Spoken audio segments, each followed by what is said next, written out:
Hey. Taking advantage of his opportunity. Klay Thompson is putting on a show right now. 6 of 8 on threes. He's having a reminder game. Remind them who you are. Klay Thompson, legend. Alright y'all, we are continuing this off season of catching up, and today's episode we are talking about the great Klay Thompson. I've been a huge Klay Thompson fan for quite some time now, so obviously huge shakeup this offseason with him going to the Dallas Mavericks and leaving the Golden State Warriors, who he's played with for his entire career. Now, in recent years, Klay Thompson has had a bit of a shaky stretch. He came back from multiple huge injuries with the knee and the Achilles, played 32 games before going on to the title run in 2022, and just being upfront, his numbers looked pretty washed. He looked pretty washed, but it was understandable. He was north of 30 years old, coming back from 2 season-ending injuries. So it wasn't necessarily a huge surprise when he had a bounce-back season in 2023. His numbers were regressing to his averages. He was looking like the old Klay Thompson once again. But then 2024 happened. He just was not looking that good again. His numbers were back down to career lows when healthy, and it overall was just kind of a mess of a season that ended in him being benched towards the end of the year. But the benching might have actually helped his numbers. If you look at season splits between his whole season versus the last 19 games of the season, you'll notice that there was a significant boost in points per game.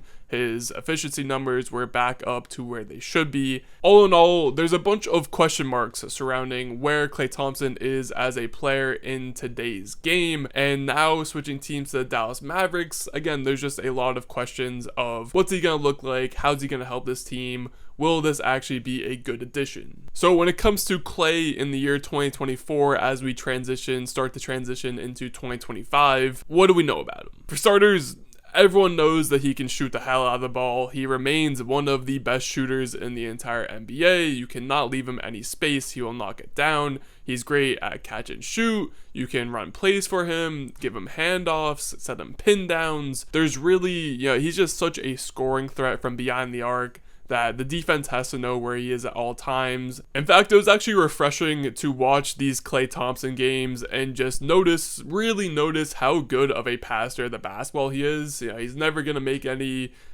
top passers in the league list. He's never going to have crazy assist numbers, but his ability to pass out of traps and pass out of double teams and pass out of heavy pressure to either rollmans, cutters, screeners, it was really fun to watch. And it's these kind of passes that really do make Klay a special offensive player, because not only do you have to chase him around screens and worry about him getting any sliver of openness to let off a 3, but you also have to be aware of the fact that if you do send too much pressure at him and force him to not take the shot, he's really good at hitting the open man, which then usually leads to a 4-on-3 opportunity and an easy shot for someone else on his team. And to me, this is probably the biggest question mark about whether this fit will work with Klay in Dallas, is if they use him correctly. Because if they continue to just make it the Luka Kyrie show and they just stick Klay in a corner or on a wing and tell him to spot up, shoot the ball, or catch and drive, then I don't think that's using Klay to his best abilities. I'm really hoping that they actually design plays for him,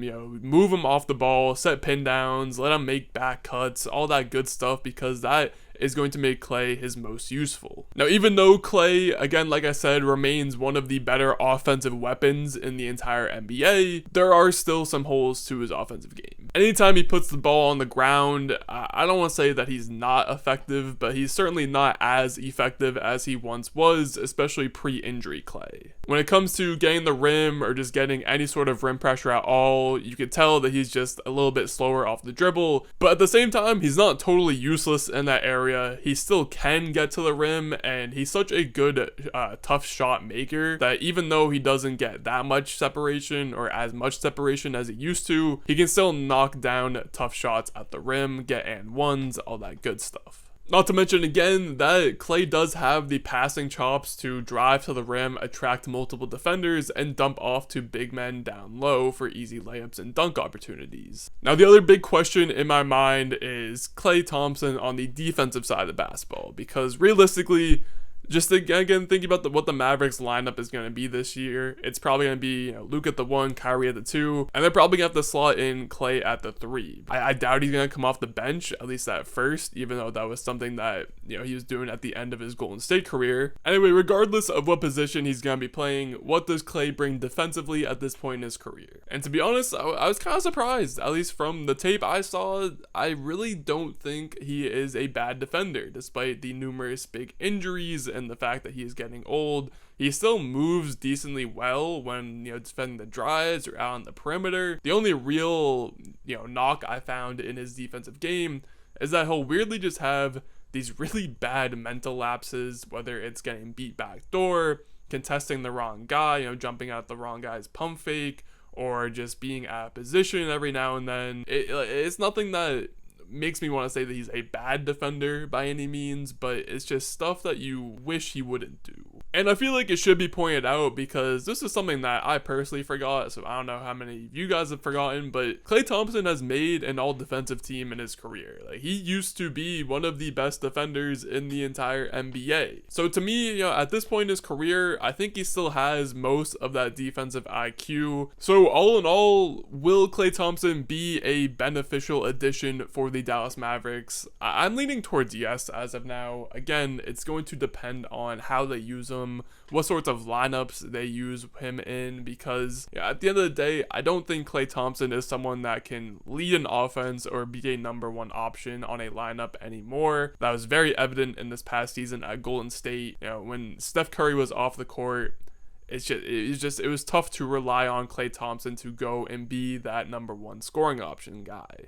Which realistically, it shouldn't be a problem for the Dallas Mavericks because they have Luka and Kyrie, who hopefully will be platooning so that at least one of them is on the court at all times, obviously unless there's an injury or something. But the point is I think Dallas is in a better spot than Golden State, just in the respect that Klay Thompson won't have to be relied upon as heavily on the offensive side of the ball, which honestly will probably help his efficiency numbers. It'll help him get into more of a rhythm, and he'll still have those high scoring games where he goes off for 30, 35 points. I'll also repeat that I hope that Klay is actually used in the offense as well. Help Kyrie and Luka take plays off, set up, design, pin downs and off-ball screen plays for Klay and get him going, because it'll just, again, make the offense hum that much better. Whereas defensively, it's going to be tough for them losing Derrick Jones Jr., but they also bring back Najee Marshall, Quentin Grimes,